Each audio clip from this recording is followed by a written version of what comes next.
This might be one of the most underrated dips out there. Let's make Muhammara. It's vegetarian. It's delicious. You just have to make it right. Char 3 bell peppers and into a plastic bag to steam. 4 cloves of garlic, oil, wrap it up, and into a 400 oven for about 20 minutes. After your peppers have cooled, lay down a paper towel, drop on your peppers, rub off the charred part. It's okay if there's still some pieces on it. You can use jarred if you want to skip this part. It's better this way though. Pop out the center, pull out all the seeds. Food processor, 1 cup toasted walnuts, roasted peppers, roasted garlic, 2 tablespoons of breadcrumbs. It helps thicken it. Big tablespoon of hot red pepper paste. I like it spicy. 2 tablespoons of pomegranate molasses, a squeeze of lemon, cumin, salt, pepper, and a tablespoon of olive oil. Pulse. I almost forgot. Aleppo pepper into a bowl. Oh yeah.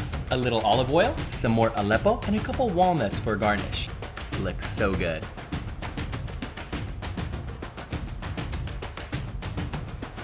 Abowww! Yeah! Oh man, that's good. I really like it. It's good when it's spicy. Don't forget to follow for more. Want some?